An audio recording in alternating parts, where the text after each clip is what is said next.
Hello and welcome back to my page. You're very welcome here.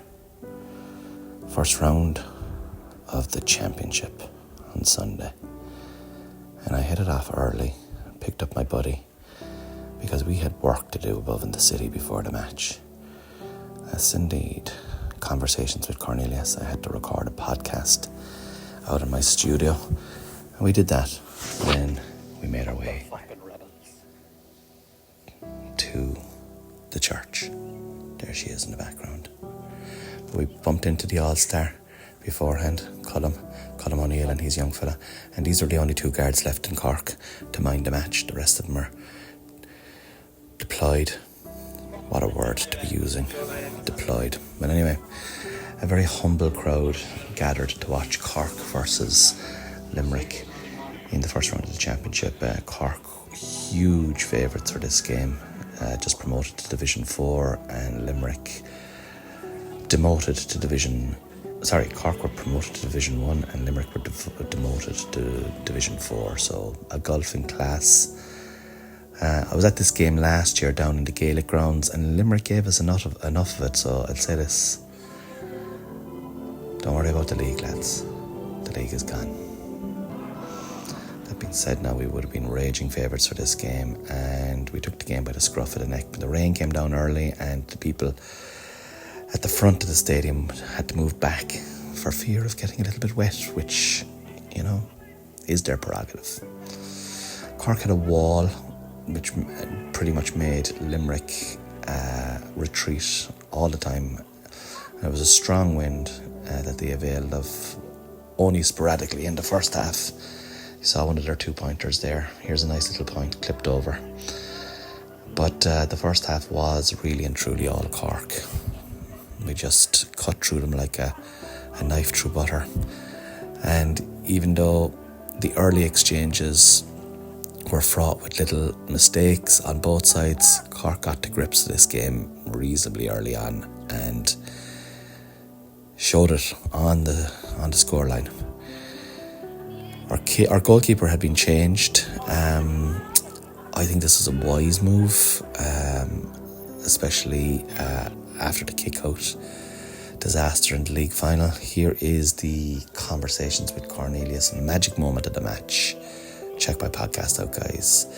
Beautiful from the kick-off. One sped down and into number 14, who has been a revelation for us now this year so far. Under 20. I think the kid is only 19, scored a great goal there, and it's good to see fresh blood. Here's our centre half back coming forward in to double the tally. We got 4 goals in the first half, and of course I missed one of them. But the goals killed the game really, in terms of a contest. Great save here by the goalkeeper. That goalkeeper made 2 excellent saves. But our eye was in from the get-go, and I don't know if this game was of any benefit to either party. Here's the goalkeeper coming out. He got involved, the Limerick keeper. But the ball was just hopping around the place, and any break that was to be won, really Cork did it. Beautiful chinky score here by our top scorer in the league. And here's our wing back getting involved in it as well. Kitog off the left and over the bar. And point after point, score after score. Yeah, it was great. It was great block there by the defence. In we come again. That's actually our 4th goal. I missed the 3rd goal. So we'd scored 4 goals in the first half, and it looked to me that this was a pointless exchange, but nonetheless one that had to be dealt with. Half-time came. We went to the Butcher's Grill for burger and chips, myself and the mine guy. And we kind of got carried away in conversation, and we were a little bit late coming back to the second half. But we were up 15 points at half-time, lads. I was coming into the stadium and I said 9 points would be a good victory here if we could win this. The All-Star told me that we were damned if we do and we're damned if we don't, and I thought that was a very fair assessment. No matter what happened, But because I was late, I didn't realise that Limerick had pulled back 5 points in a very short space of time. And when I came out to watch the second half, it looked for all the world that Limerick had put on different boots and were giving us enough of it. They were trying to make this into a bit of a competition, a contest, as they say, and fair play to them.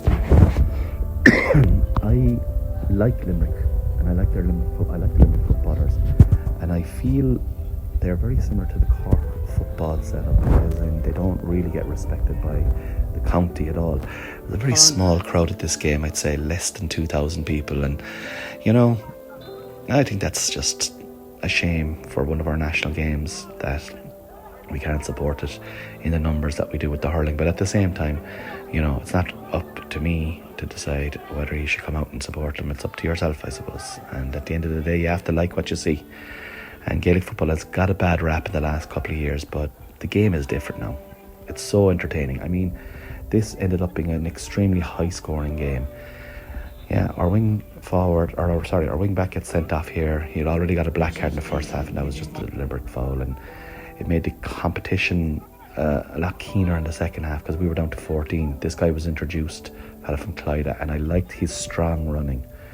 I think he contributed 2 or 3 assists when he came on. But look at this. Limerick were coming through us very worryingly in the second half.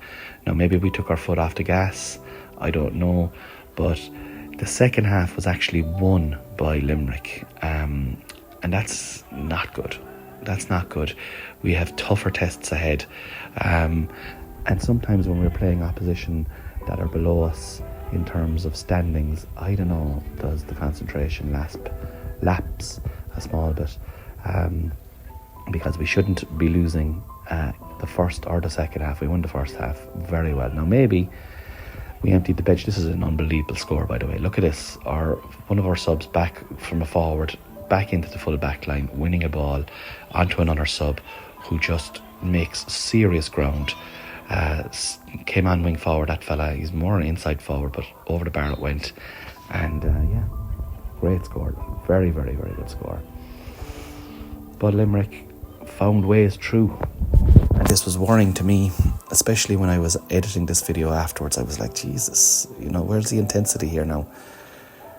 You kind of have to stand on people's necks and demand the same performance in the second half as you get in the first half at this level. This is championship, and at times it looked pedestrian.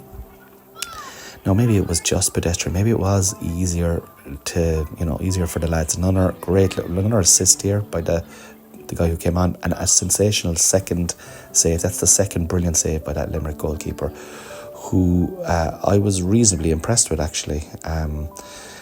He lost the ball, he won the ball back, and this fella came on and kicked 3 points. Castlehaven fella, hadn't seen him much in the league.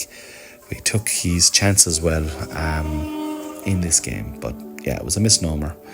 The whistle blew, the crowd got up, shake the hands, out the gap, full time. We lost the second half, lads. We lost the second half. That's what I'd be taking out of it. That's not good enough going forward. We need to up the levels. We're playing Tip now in 2 weeks' time. And we need to be winning both halves. Up the Rebels.